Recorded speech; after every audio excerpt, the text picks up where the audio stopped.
Hello, and welcome to this new episode of the podcast, The Agile Organization Inside Digital Transformation. My name is Sarata Cherif, and I go to Temple University, the Fogg School of Business. Today, we're diving into the first pillar of a 7x6 digital transformation framework designed by Dr. Mounir Chaouki, the organization. Digital transformation cannot succeed without a profound reassessment of the organization itself. In just a few minutes, Dr. Mounir Chaouki offers his concrete perspective on this key topic. Thank you very much, dear Sarata.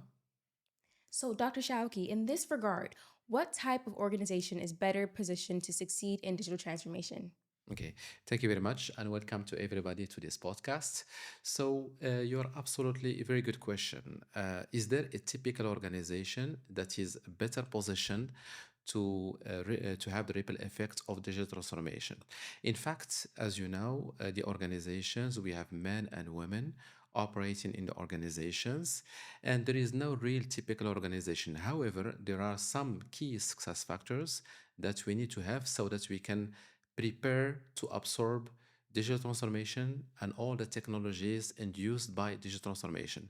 The first one is banishing the organizational silos. So we need absolutely to work on the organizational structure to banish the organizational silos. We need to bring more agility because everyone wants to be agile. Everyone wants to be reactive while they have the customer requests. But the key question is, how do we do that?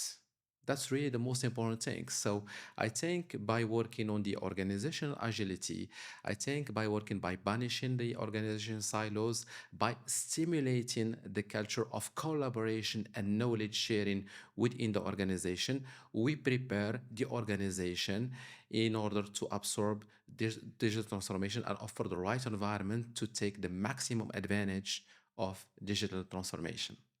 Thank you so much for clarifying. So, what key underlying areas that enable an organization to fully play its role in driving digital transformation?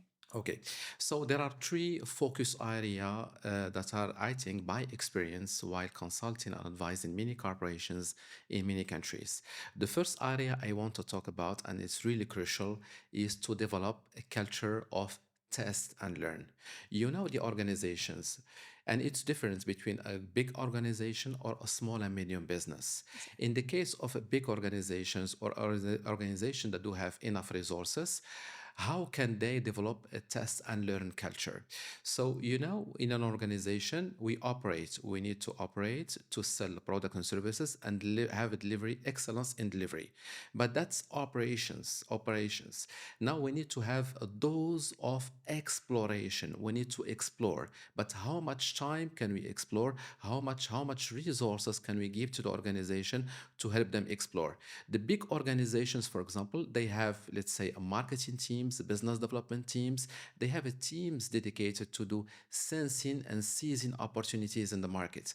If you take the example of a small and medium business, the maximum, all the strategy work, all the thinking work, all the operational work is done by the founder of the small and medium business. He has to run his company because at the end of the months, he needs to pay wages, he needs to pay fixed costs. So he needs to operate to pay all his recurrent costs. Right. And then he needs to find the time because he doesn't have enough margin to invest in larger teams to do by himself sensing and competitive analysis whatsoever it does mean. Is it competitive analysis for the competition? Is it regulation monitoring? Is it new trends induced by digital transformation? So we need to separate between the big corporation or the corporation do have resources and small and medium business that maximum of the strategic thinking and exploration is done by the management of the team or the founder of the team.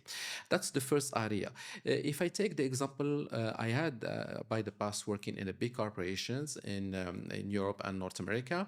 And at that time, I remember how do we explore. So the organization set in place a kind of global initiative called Own It initiative. Own it means I own something. So any collaborator across the organization do have the freedom to build, let's say, a cross-functional team and take an idea and experiment that idea.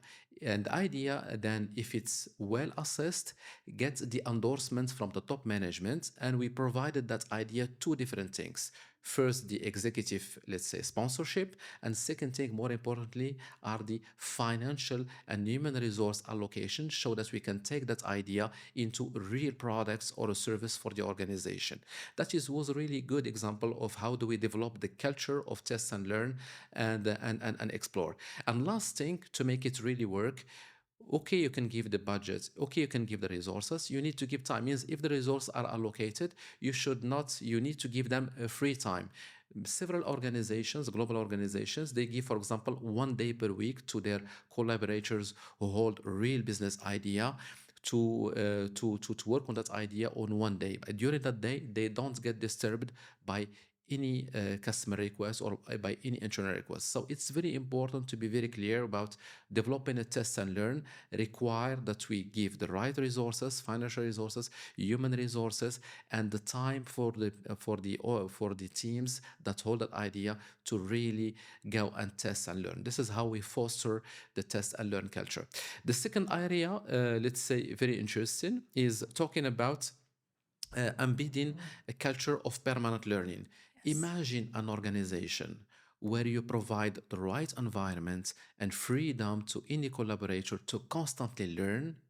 You are building the right engine and a right mechanic. It's like a car. When you have the right mechanic, if you do the preventive maintenance, if you do the predictive maintenance of the car, you will get your car running for the long run, whatsoever the road is taken. Exactly. The organization is absolutely the same. If we help our collaborators to learn constantly, we are preparing for the real agility of the organization. And this is really very essential.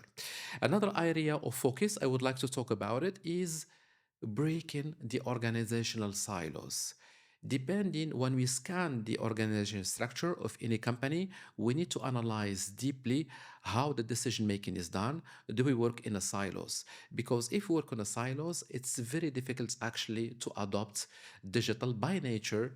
It doesn't require frontiers. So we need to banish frontiers, we need to banish silos, we need to stimulate the, let's say, the cross collaboration across all the organization so that we can get the ripple effect of digital transformation within organization.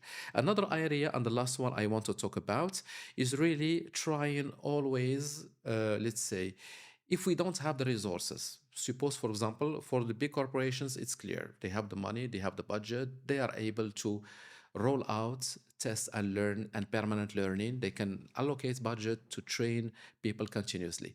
For the small and medium businesses, and specifically in developing countries, even in developed countries, where the founder and the managing directors doesn't have the time to explore enough time and to prepare for the future, which is really not only a necessity but it's an opportunity for him.